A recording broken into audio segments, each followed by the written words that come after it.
Okay, everybody. Thanks for joining us tonight. Really appreciate your time. We're going to go ahead and get this kicked off because Charles has kind of a lot of stuff to go through, so we definitely don't want to rob him of time. So real quick before we get started off with that, we do have other guest speakers coming up in a couple weeks from now. On the 24th, we have a introduction to Svelte, which should be pretty cool. It's a JavaScript, should be pretty interesting. I don't know a singular thing about it, but I'm probably going to attend so I can learn something about it. Stephen Williams is after that. He's actually a great contact with the Cincinnati insurance companies. It's apparently a great place to work. So he'll be telling a little bit about what it's like to work there and how to get in. And then after that, I'm going to talk about virtual workplace mental health on the 7th. So that should be interesting as well.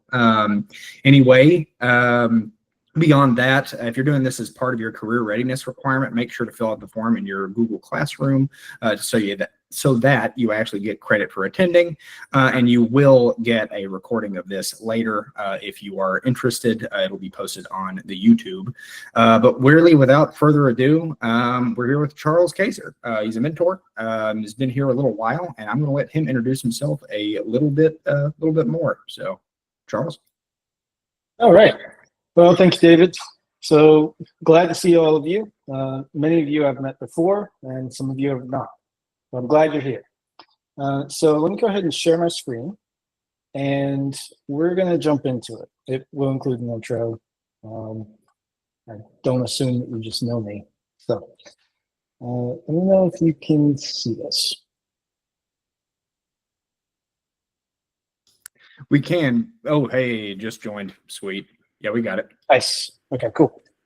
So the whole point of this is called vanishing point, right? The goal is to go over some strategies for like online privacy and security. And well, yeah, it's going to be a lot. It's basically split into 4 sections plus Q&A, assuming we have time for that. Peering through the keyhole is all about like, how does your privacy actually get invaded? What's that look like? How common is it? It's super common, disclaimer, or foreshadowing. Data drip is all about like ads, and they're probably the worst aspect of privacy. Vanishing point is all about what do you actually do about it? Ooh. So who am I? My name's Charles, and I'm a security engineer with Cisco Meraki. It's actually Cisco, but whatever. I've been a hacker, developer, teacher, mentor for a lot of you, and I guess a privacy enthusiast. I do like long walks in libraries with cats. Yeah. One disclaimer is that I am not under any circumstances representing Cisco, Cisco Meraki, blah, blah, blah. But I do like them a lot. All right. Here's all the warnings. This is all the content warnings, okay? Because, like, well, yeah, this whole presentation discusses some pretty serious threats to privacy. That ranges from, like, government surveillance, hacking, doxing. The hacking and the doxing thing are things that happen in, like, domestic violence situations or people actually fearing for their lives. And so a lot of the things that we'll talk about, like, they can fit into that realm, right? This is not meant to, like, stimulate any anxiety or fear. But if you feel yourself, like, having those kinds of experiences, it is somewhat normal. It is meant to educate and empower you and to teach you how to deal with these problems. But that means we have to go over what those problems are, okay? So the ethical disclaimer is just your standard cybersecurity, don't do bad things. So privacy threats, what exactly are they? Why does it matter? Why does privacy matter? So data brokers is like a term you're going to hear frequently throughout this. They sell your data to anyone with the money to buy it. government surveillance is also a thing. I'll let your imagination run wild. One kind of disclaimer there, this presentation does not focus on how to hide from the US government. I want to be very clear about that, okay? It is not even in the same realm as that. And that's, it's a CYOA message from me. But corporate tracking, targeted ads, that's a thing. Foreshadowing, that stuff gets sold to other intelligence agencies. Doxing, domestic violence, stalking, personal safety concerns. These are all reasons that privacy matters. Most importantly, in previous ages, products like being sold, like the goal was for our society economically to sell things, right? And that's still kind of the case. It used to be like, how do we go and acquire assets and then resell them? More importantly is your information, because how do we figure out which one of you are going to buy the products we have? So a lot of the loss of privacy ends up being tied to how can we influence you and shape your behavior so that it benefits us. And the us is like, well, all of these bullet points. Well, some of those bullet points. So privacy impacts like your personal life and society, and it is widely considered like a fundamental human right. So let's talk about like, how does your privacy actually get invaded? In 2013, Edward Snowden showed the world that the US government conducted mass surveillance. What does that actually mean? That means that the NSA, as well as other agencies, but mainly the NSA, were getting data from big tech. This includes like, anyone from like Facebook, Apple, whoever. They were getting that data in the form of metadata about phone records. But honestly, it even goes back further than that. A hacking group back in 91 or somewhere in the 90s, a hacking group called the Equation Group, which is part of the NSA, are attributed to having built a malware called Reagan.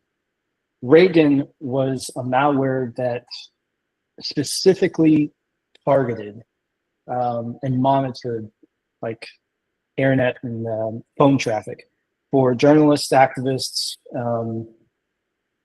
anyone that was considered like, like a public leader, those kinds of people. The reason that I mentioned that, after I just told you that, this is not anything to do with like the US government and so forth, is that if one person or one entity can do it, then someone else can as well. And it won't be the US government. So then we move on to doxing. People, anyone with the skill to do it, they can range from hackers, stalkers, bullies, domestic abusers, whoever. They regularly engage in doxing, right? Where they look up public info, or sometimes not so public, and they share it online. I'm sure everyone is familiar at some level with that kind of behavior, right? By the way, I'm going to keep an eye on the chat. I'm going to try not to answer questions that much during and save them until the end. But if something like really important looks like it's coming through, I will stop to answer that. So I'm going to try not to. So. Data brokers. Data brokers are companies that they collect extensive, sensitive information. Very few of us really realize, like, what does that actually mean? Like, what is sensitive data? Most of the data that they collect comes from like ads, right? They build detailed profiles, from that data they collect.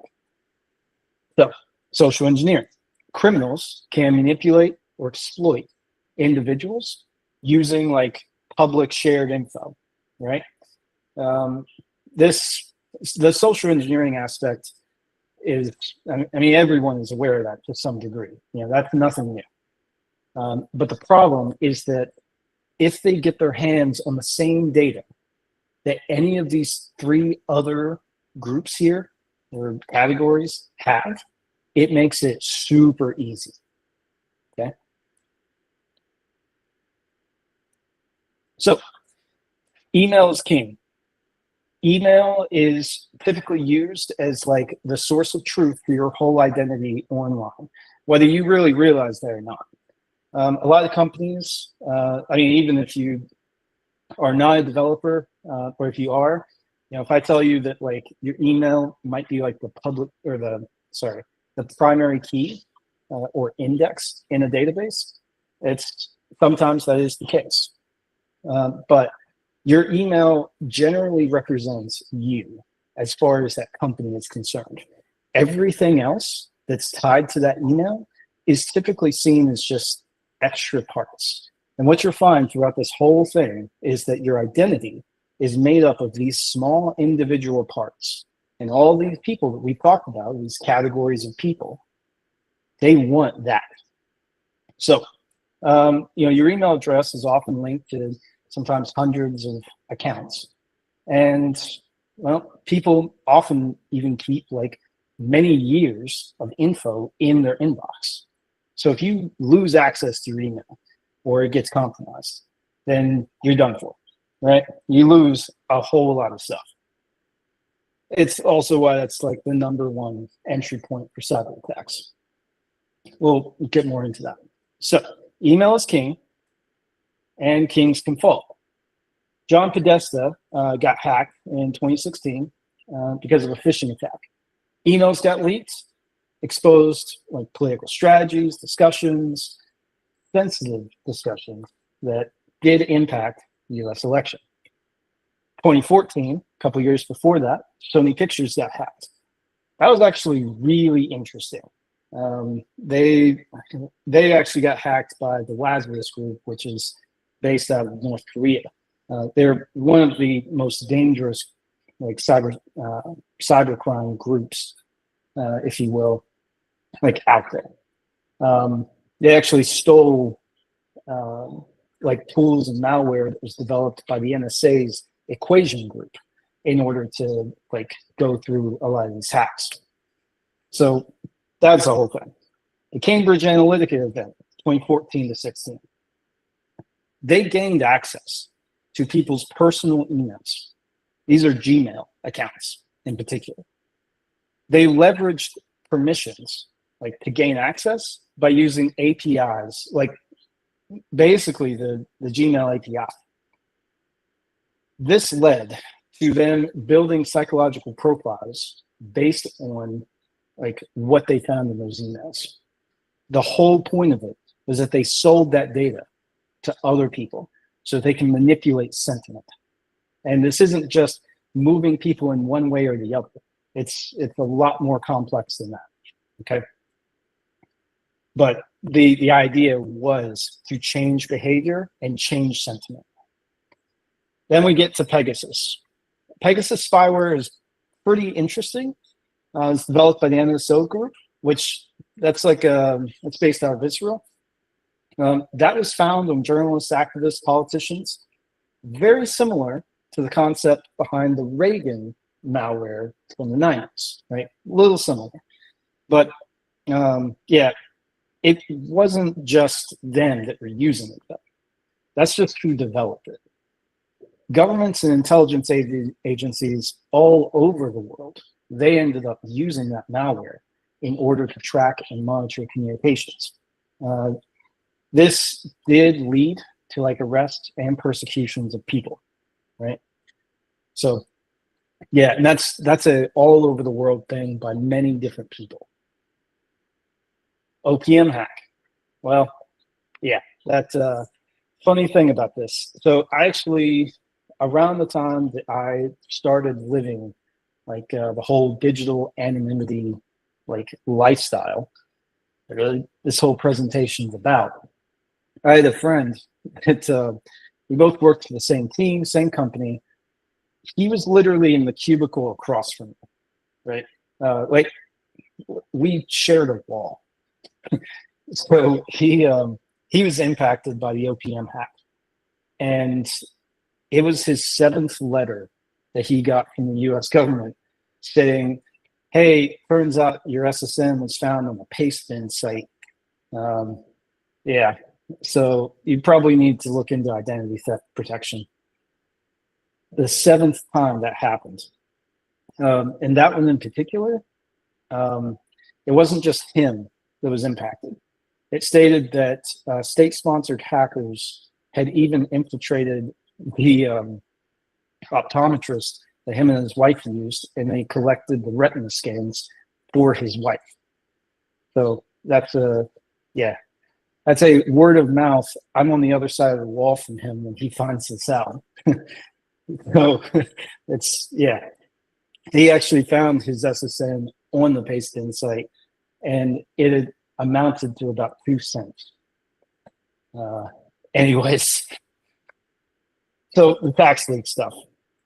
That's actually, I didn't know very much about that until looking into this presentation. But it turns out that a lot of the same ad technology that we're going to talk about in a later section was used here in this whole tax leak situation here. And basically, Google and Meta collected data about all of us. And, well, as you can see, it's like, about your income, filing status, marriage status, refund amounts, dependent info. You get the idea. Whew, that's a lot of talk. So, phones. Phones suck. These are 3 major events that happen with phones, just to showcase, how bad they are. Anomaly 6 is a U.S. defense contractor that in about 2018, they were found to be embedding tracking code into apps. I don't think this used ads, but I would not be surprised if it did. Right? That's like one of the only ways I can imagine of how they actually got the code into the apps. But they did that. It allowed them to track the location of millions of people, primarily throughout Europe, from what I read. And they could get down to 3 meters away, real-time, location data. They actually, in their proof of concept, they specifically targeted members of CIA and NSA for a month or 2, and then showed that to they showed that to SOCOM Africa, which was like a division within the military, and sold it to them. There was 0 information that ever stopped. I don't know anything more than that. They just stopped talking about it. Shadow contacts is kind of interesting. Facebook, even if you don't have a Facebook account, if someone else does, and your phone number is in their contacts list, there's a solid chance that your phone number has gotten picked up by Meta. That also has not stopped. This last event is pretty interesting.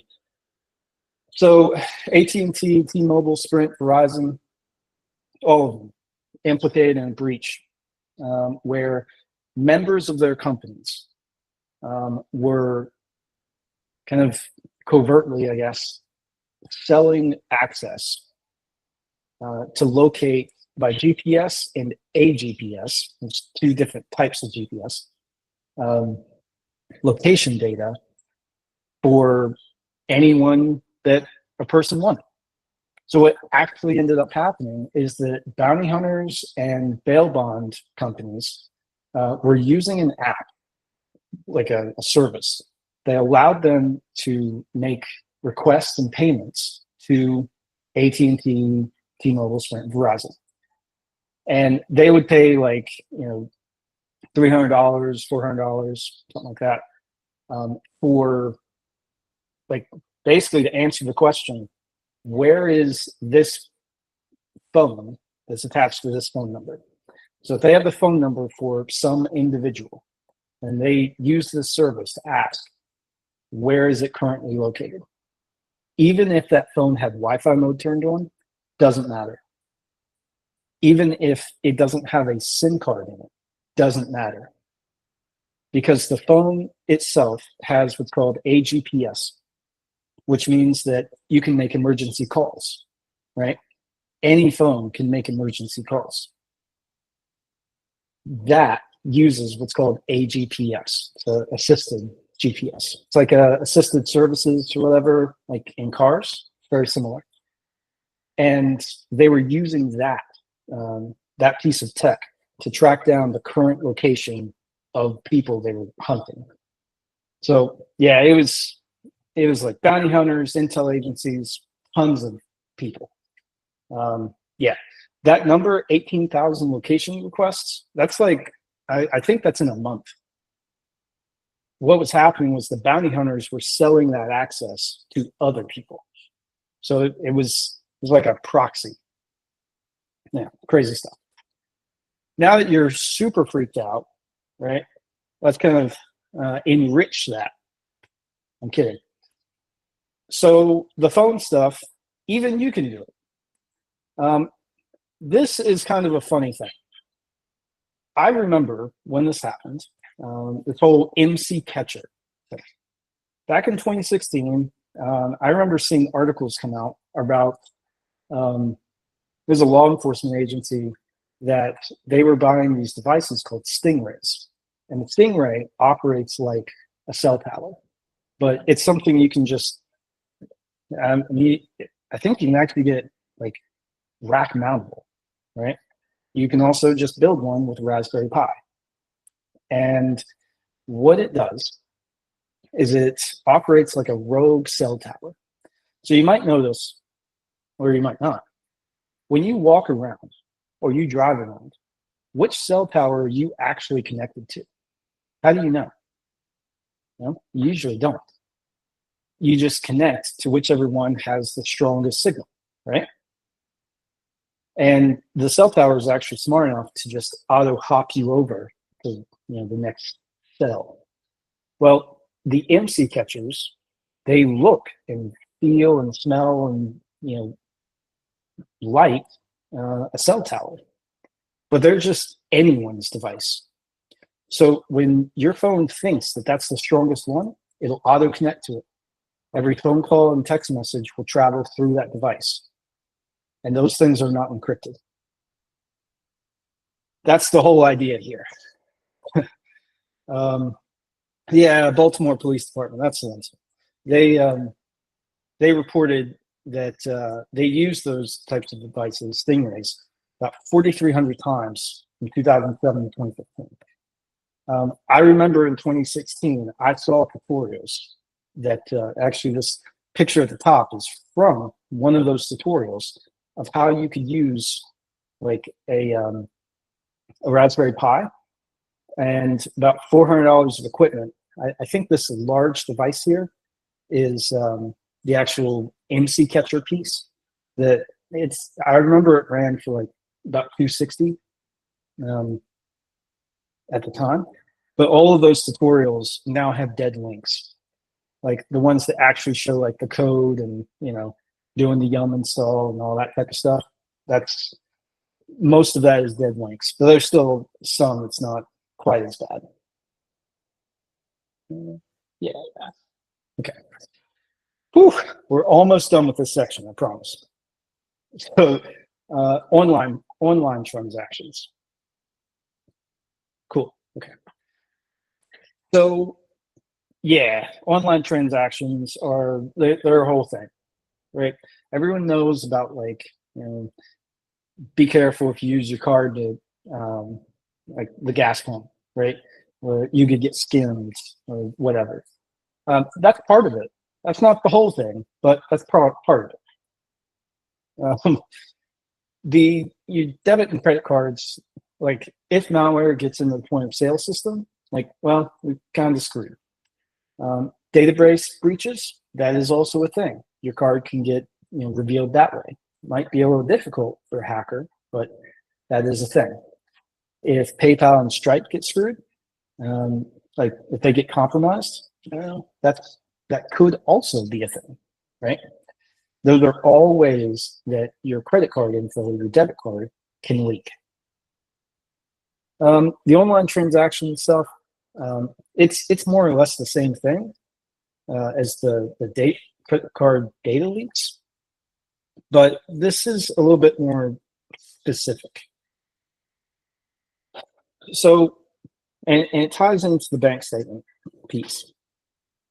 Ad companies, as well as tech companies like Google, Samsung, Apple, they will use data like about your online transaction behavior, things you buy, and that sort of thing to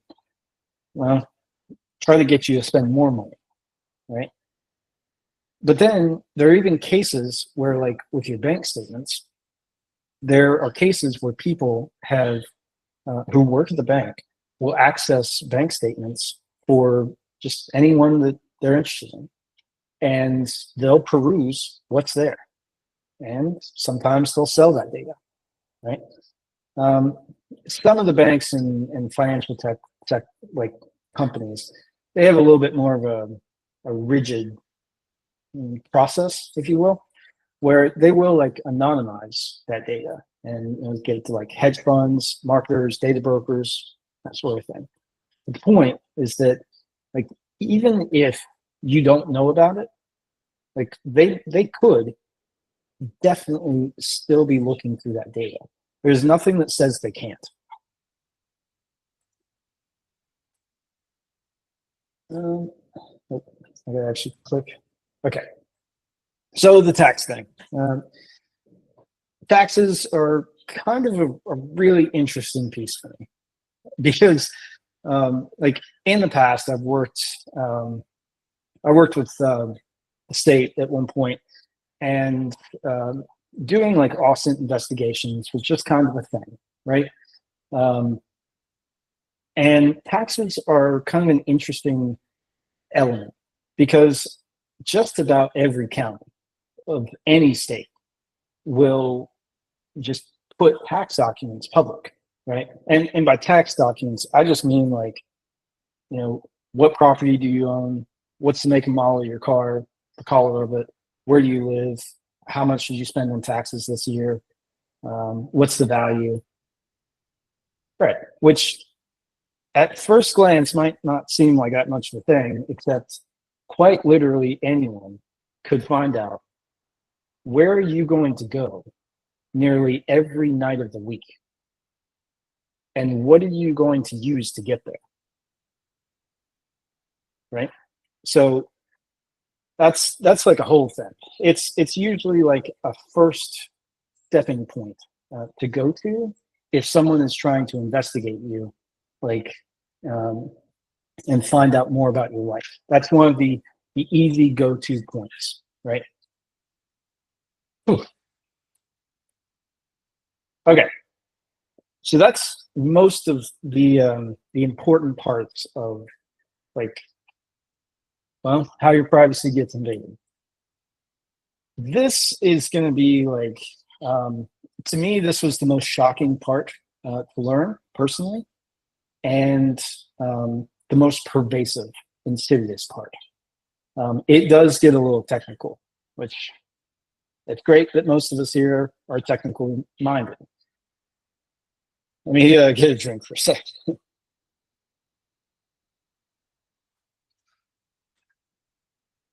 So, how does your data and like ads turn into money? Let's talk about apps.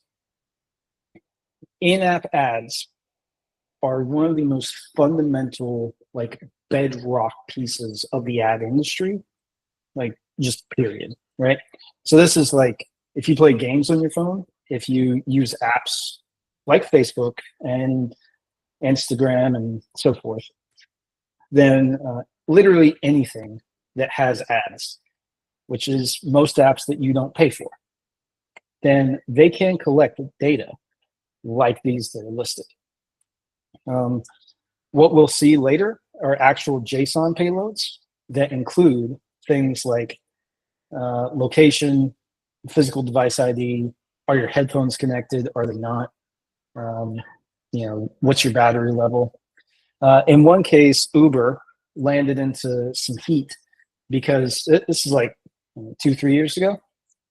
Because for anyone that's used Uber, whenever you request a ride, it'll let you pick which car do you want to which one do you want, and they all come with different prices.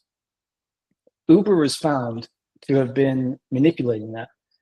If your battery level was below a certain threshold, like 6%, it would just not show the cheaper options. Just wouldn't show them at all. Because the idea was, if you need a ride and your battery level's in 3%, you're going to pick whatever one's there, right? So that's some ways of how you can use data from ads to make choices technically. So here's a couple jargon terms that we have to cover in order for us to actually talk about the whole ad stuff, okay? The main thing is what's called a MAID, and it's a mobile advertising ID. That's sort of a generic term, okay? For Android, it's specifically a GAID. For iOS, it's a IDFA, okay? But they're essentially the same thing. In SSP, we're going to look at each of these and how they all fit together. But in SSP, that's just if you're a developer that wants to put ads in your app, then who are you going to use? It could be Google, it might be Unity, or somebody else. But whatever that is, that's the SSP. The DSP is where did the ads actually come from? Why is it that when you log on to Etsy, it shows you ads for Home Depot, right? Well, I don't think they actually would do that, but whatever. So the SSP is the one that's actually you're using their SDK to shove an ad into that location in your app, right? But the actual ad, like Home Depot, for example, that comes from a DSP. That's the demand side, okay? So I'll let that sink in. But the IDFA and the IDFV, those are the two pieces that were really matter to us, okay? The IDFA is if you use 10 apps all from the same company, they'll each have the same IDFA, okay? But if you use, that's incorrect. If you use 10 apps of the same company, they all have the same IDFV, ID for vendor, okay? The IDFA is specific to your phone. That's the ID that is directly registered to your phone, okay? And we've already talked about data broker. Whew.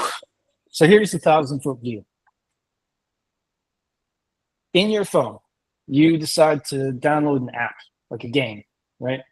Star Traders Frontier. And it asks you, do you want to allow tracking? And, well, you either say yes or no.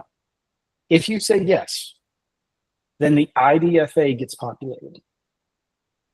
If you say no, then it's actually just set to all zeros. But the IDFV is still going to be there always, because that's the one for the vendor, right? That's the company that made the app, more or less.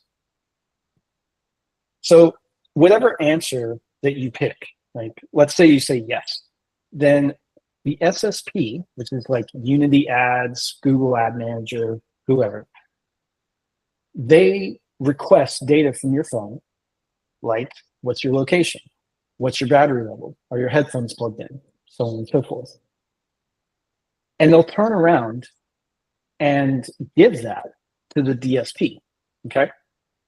So user data, Unity ads, or whoever collects it. They pass it to the demand side. This is going to be a company like Monaco Ads, and I'm just going to call them Monaco for the sake of conciseness, I guess. So Monaco is going to grab that user data about your device and your behavior on your device and so forth, and they're going to sell it. They're actually going to hold an auction that happens in milliseconds. And it's going to be an auction to thousands of ad companies. Whoever has the ad that makes the most sense for the user data, that's the ad that gets plugged into the app. Okay. So let's say this happens in less than 5 milliseconds, which is not unreasonable, actually. Then what happens is, say that you've been remodeling your home for the last 6 months, and you suddenly download Star Traders Frontier. And let's say that's made by Unity. And you see an ad for, I don't know, Warhammer, something about Abaddon. There's some game like that. And then you also happen to see a random ad for Home Depot. What happened is that the SSP went to go pull an ad and shove it into that banner space in the app. And the DSP looked at your user data and said, oh, I have a feeling this person is probably working in their house and they're probably remodeling it. So out of the thousands of ad companies that we have available, which one makes the most sense for what this person is doing? That's how they figure out, oh, Home Depot, that's it. There's a Home Depot like 0.2 miles from this person's house or wherever they're at. So that's perfect, right? So they'll just shove in a Home Depot ad straight into there. The problem is that anyone who is willing to bid on that data has access to view it. They have to see what the data is before they can actually bid on it, right? That includes data brokers, people that don't want to sell ads. They just want your data. And these data brokers will collect user data from every DSP that they can get a hold of.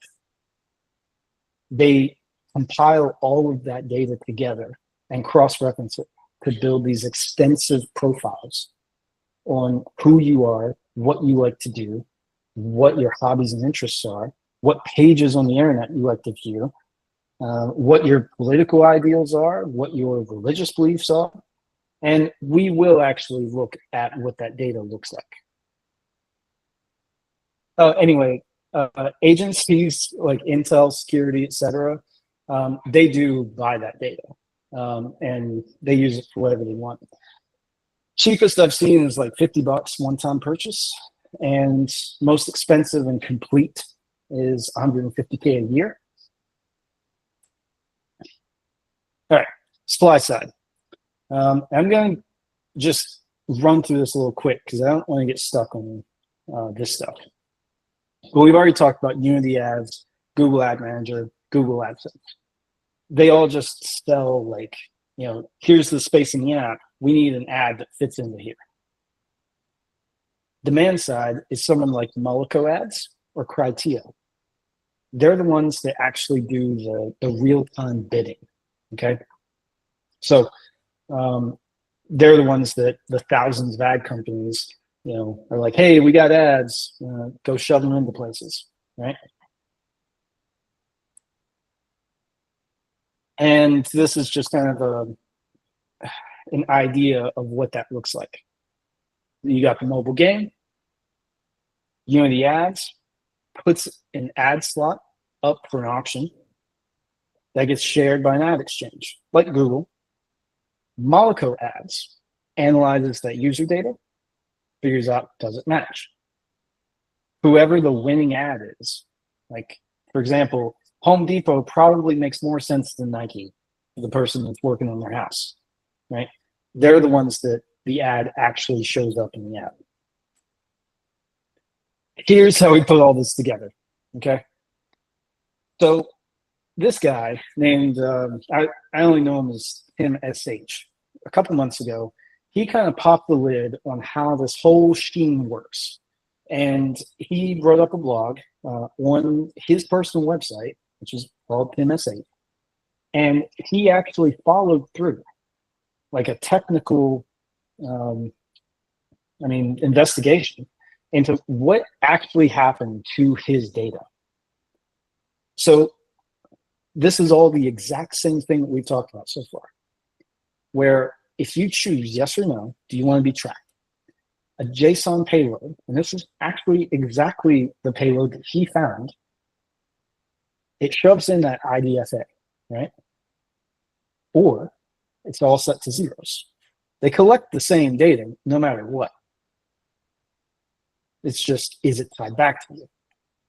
The SSP, like Unity or whoever, they take that data, hand it off, and Monaco says, hey, who's got the best ad?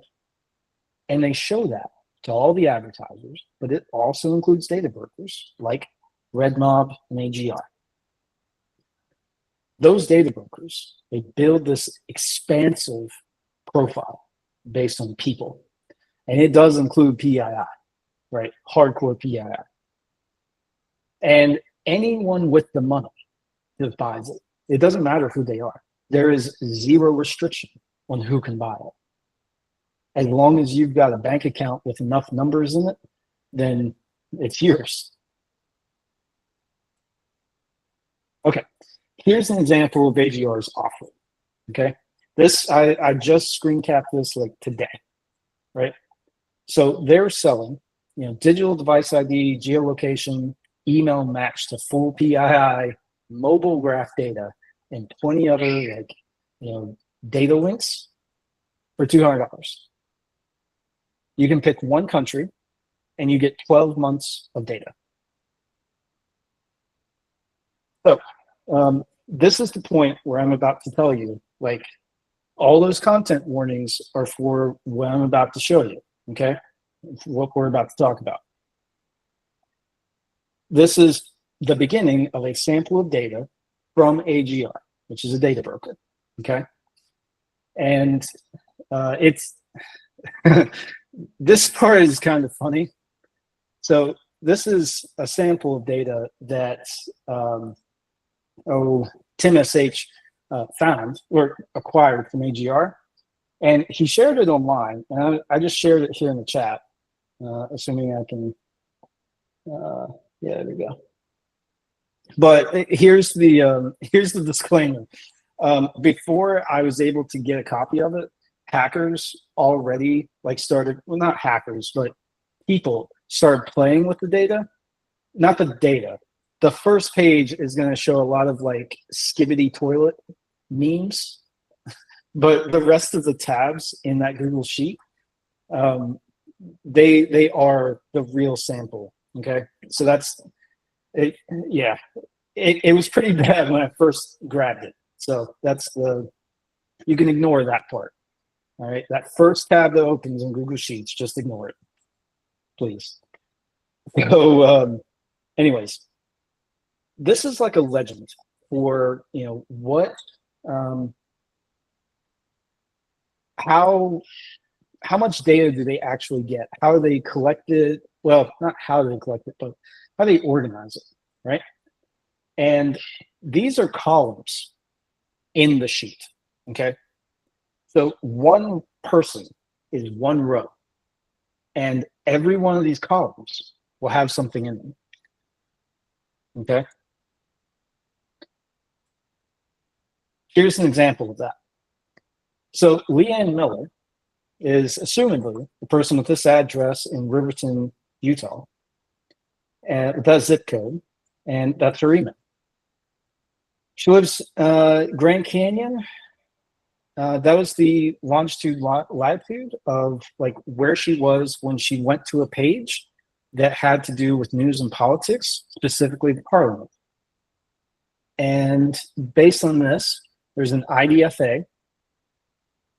So she has an iOS device, and we don't know what her income level, a homeowner is, or like if she has children. We don't know that. However, let's see, third down, right? Third down is Beverly Montgomery in Centerville, Utah. And that's email, and that would be Fairborn, I guess. That's Latin Lodge. She's looking up the weather. But we know that, let's see, N. What does N mean? Let's look at the legend. N means she makes, assumedly, between $75,000 and $100,000 a year. And we don't know if she rents or owns a piece of property, and we don't know how long she's been there, or she's been there for less than a year. And she does have children, but we don't know if she's married. So further down that data, it does show like phone number on a lot of them, and so on and so forth. Whew. Red Mob is a pretty insidious data broker, way worse than AGR. And this is actually from their website. Okay, these two pictures were side by side on their website. All right. So, yeah, with Red Mob, this is what you can know about a person. Without Red Mob, you might only have that, which is like useless. Red Mob's data set starts at 100,000 a year. That's for their mobile data. If you want to get their GPS data, then you can acquire that for 50,000 a year and collect it specifically for 1.5 billion people between the Middle East and Asia. I don't know at all why those were the locations that they're offering. That's just what they offered. That was actually the only thing they offered. So I don't know. For AGR, you can do the one-off for 200. All right, recap, because that's actually the end of the ad thing. Okay, now we're going to go into what can you do about it. Data is valuable, super profitable. Email is king, and everything is usually linked to it. Phones suck because they're like constant tracking beacons, right? Cards, taxes, banks. That just everyone knows that just sucks, right? Data brokers are probably the most insidious aspect of like anything related to tech. And then intel buyers can be anyone in the world with enough numbers in their bank account. So here's the vanishing point. Disclaimer, I didn't have a lot of time to make these slides as nice as possible. So they are slightly rougher than what you've seen so far. But the data, like the actual information, is there, okay? So please bear with me. Whew. What's the threats, right? Level 1, 2, and 3. These are what I want you to think about throughout these next slides. In level 1, that can be just go, Jill, or they, right? Go, Jill, or Jay. This involves mitigating data leaks from companies, phishing, email compromise, tracking, communication eavesdropping. You get it. That's like just the average person, right? That's most of us, unless you're like super paranoid. I am, but I left my tinfoil at home. I am home. So in level 2, it involves targeted attacks from stalkers, hackers, people that actually want you, like they want to do you real life harm in some way, whether that be physical, emotional, mental, etc. Level 3 is for anyone with an active,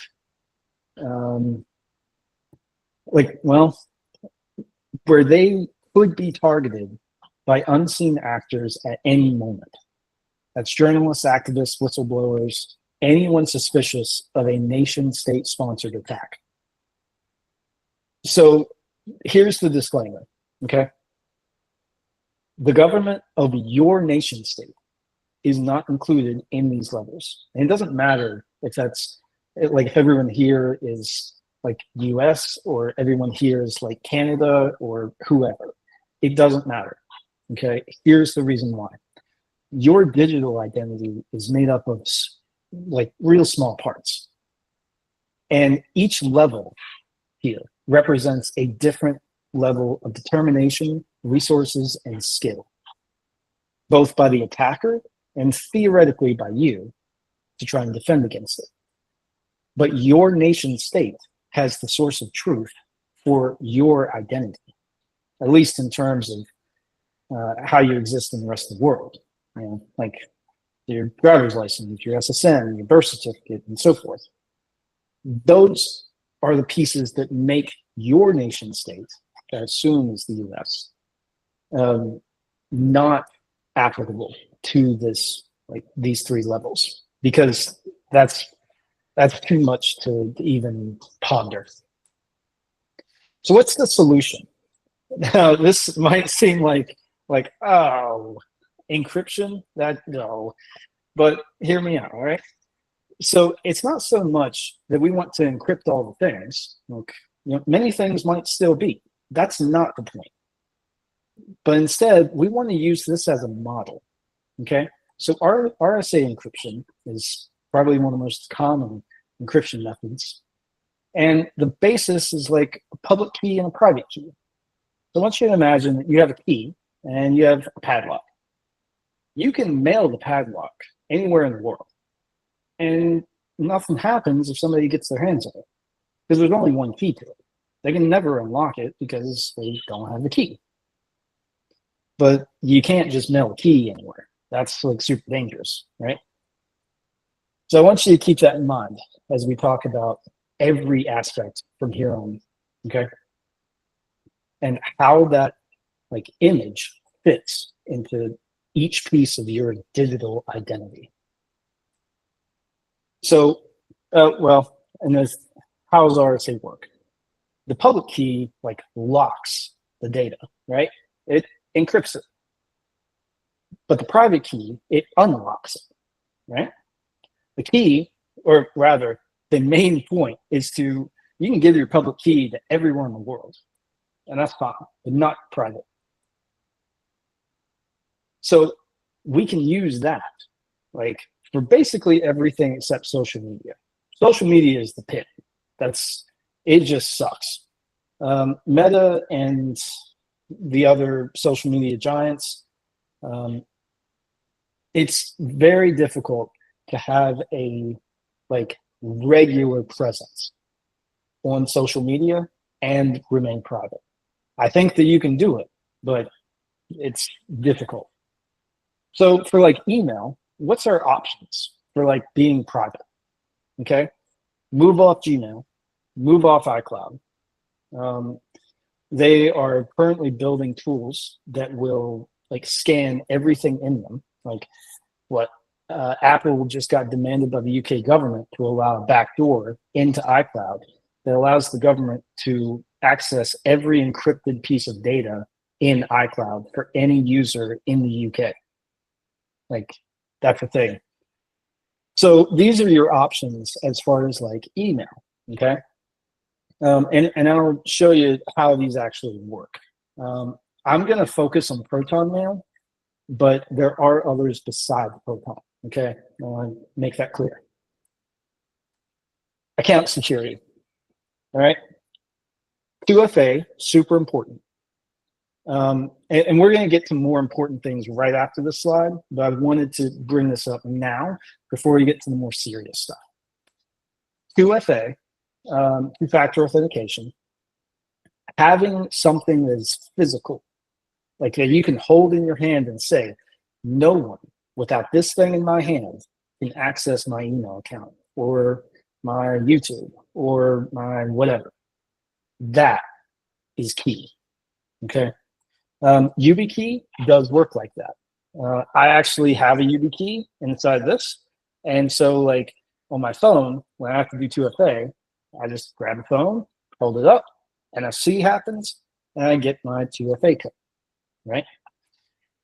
You also have to keep several, around in case you lose one. Password manager is the other thing. you should have one password for every site that you operate on. Biometrics kind of suck because like they're useful, but if it ever gets compromised, you can't just change it. Yeah. So digital communication. Browsers like Chromium, anything that runs Chromium, typically can compromise you. Choosing things like Brave or Core. Core is really like hardcore to use. Tails is also kind of hard to use. Firefox variants. I'm not including Firefox because there's a lot of stuff about them recently that are kind of difficult. Okay. Having a VPN that you pay for is really important. I encourage Proton for that. Using something like Signal or Matrix for messaging, also really important. I also encourage Graphene OS for Android stuff. You'll have to read about that. I don't exactly have time for that. And then lastly, MySudo. If you sign up with MySudo, it does cost money. Most of these things, they're really good, do cost some money. But MySudo allows you to have 10 phone numbers at once that all forward to your phone. Okay. Whew, this is the most important one. Okay. I'm going to try and cover this in 60 seconds. Privacy allows doing transactions where you never have to give your card. Okay. You don't ever have to give your debit card or credit card to anyone online ever, except privacy, basically. Right? And here's why. This acts like your public key. You can generate a single virtual card that is locked to one merchant. If someone tries to charge it and they aren't that merchant ID, it'll auto decline. Has transaction limits that you can set monthly, yearly, forever. You can also use it in Google Pay, Samsung, or Apple Pay. It's like having a gift card that only works for the one merchant. The wallet card, that works for everyone though, because it would be a little difficult otherwise. Here's the vanishing part. I went to Slides Go and purchased these slides, and I used the privacy card, and I used a simple login email that, it's one email per company. All of that forwards back to Proton, right? Proton never gets revealed, ever, by anyone or anything. Here's some screenshots of that. And notice I even left the the card number because it can't be used. I closed it already. But the goal, right? I was Gordon Freeman in Texas. I live in West Virginia, and used this data and did the purchase. The email was sent to Gordon Slides with simple login that was encrypted when it passed through another email until it finally hit Proton Mail. And then there's the big review. This is where I would do Q&A, but I also think that this is, we're at step. Yeah, I was going to say we can do a couple questions if you want to stay a little longer. Those who need to go, though, they can totally break off. That's totally fine. Yeah. And if you're open to it, Charles, we can always do another session on this down the line if you have some more info to share. I'm definitely down with that. Yeah. We can get you scheduled. That's no problem. And I'll be in Slack as well. Okay. So, yeah, if we need a thread there, then that's totally fine with me. But yeah, I can definitely do another at some point. Yeah, weekends are cool. Sunday's great. All right, so I see questions coming through. So Brett, what's up? What you got? Charles, I just want to say this was amazing. Thank I'm you. not for sure. I'm not for sure if you're aware. So I'm with Code U. I just started barely a month ago. I wanted to ask you if, sorry to take any more of your time or anyone else's time. I want to ask you what sort of advice if you could just give a few sentences to students, do you have where you're in such a role that is, very, very uh, security stringent. And I bring it up. I've worked for big enterprise companies as well, and all this information is really great. And so outside of your personal life, when you're on the job, Yeah. the amount of is just protections that you have to take, if you could speak Well, to that a little bit. sure. So in the past, I used to work for a government contractor and had like a security clearance, and I was extremely security conscious, right? Like I never left without at least like one knife. I even had like basically a small razor blade type thing attached to my shoe. Um, yeah, Are you it's joking pretty or serious? completely serious actually. Okay, yeah, Completely. yeah. Yeah, I was pretty paranoid. Right, I only paid in cash unless like I was operating online, in which case I would use privacy.com. And what else? I mean, most of these things I discovered like during a convention where I also was approached by a recruiter for my first job that was for that government contractor. So it all just kind of like smashed up together. Um, yeah, 100%. All of everything that has been mentioned in these slides is hardcore what I would do as much as possible. Yeah, try and segregate your identities and use aliases as much as possible where it's not illegal to do so. Which, that said, as long as your alias doesn't have a credit history, you're usually good. Otherwise, the U.S. Marshals will be following you. Thank you. And I asked because I know how serious and crucial that can be.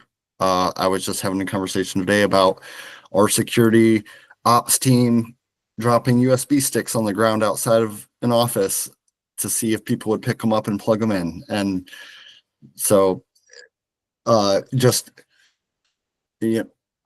for our career, people going into a career in tech is like, yeah, it's like, yeah, it can be very, very, it can be very, I mean, it is very, very serious. So protecting company assets, intellectual property, and doesn't mess, it's like no messing around. Yeah. Other than like, oh, Facebook's tracking you and TikTok and this, it's, it, in the enterprise development world, and well, obviously the entire world, it just gets very it's like your day job may It's not be, intense.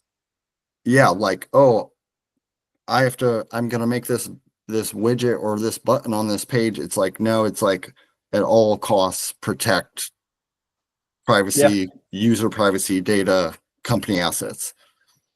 that's right. Cool. Thank you, Brett. I will say we have time for maybe two more short questions. So Rachel Okay. did ask one. Do you have a step-by-step guide on how to get started with all this stuff? So personally, for me, it was as at a convention and someone very similar to how I am right now did a presentation that filled the room and listed lots of these things. I got his slides and um, I went through it, figured out what would work for me, what wouldn't, and it does kind of it doesn't like change your lifestyle, but it does like you have to think about it a little differently, right? There, I do encourage for anyone that's on Reddit, um, it's there is a subreddit called r/privacy, and that's a really good place to at least see how other people are talking about it. There are places that list like privacy guides. I'll I think probably it makes sense in a follow-up session to like show what that looks like to set this stuff up. Yeah. I was trying to get to that point in this one, but it just there is no way. There's a With lot the of amount of content. info. A Yeah. lot of content. And then, So next one was Steve Swanson in the chat asked, regarding aliases and using something like privacy.com, what if you need to talk to customer service? Does it remember who you are, or is it different every time? so this is a funny one, right? I have walked into Planet Fitness and they're like, "Hey, Gordon, what's up?" all the time, right? And it's just, hey. With customer service, it's like my pseudo helps. So with my pseudo, you can set one profile, you can name it, and you can list the phone number with it. So that when you call, like using that profile, like you call to like customer service. Say it's like Walmart or somebody, and you can it can kind of help you remember, like, who are you supposed to be. Sometimes you just kind of guess, right? Because like for me, sometimes it's Gordon, sometimes it's James, sometimes it's Jordan. I don't know. So Yeah, that's fair. yeah. So next question is from Lisa. So that is, how do you talk about digital privacy to someone who just thinks you're paranoid?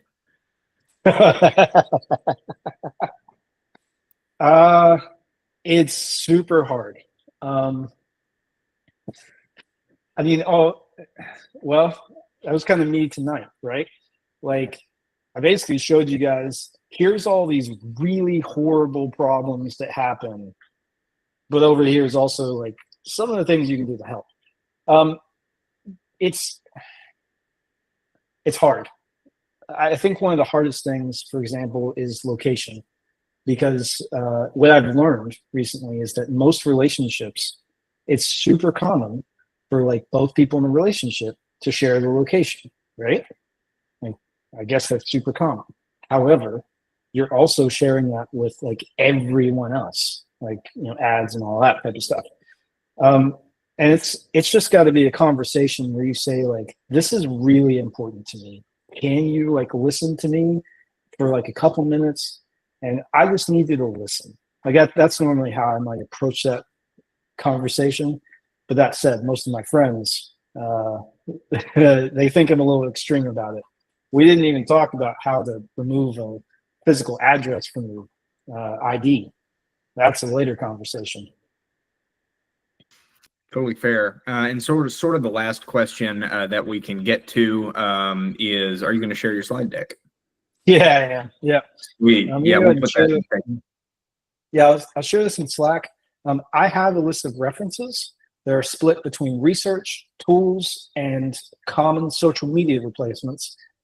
It's a little wonky to include that in the slides. So I'm going to assume everyone here is also in Slack, and I'm just going to paste that into Slack.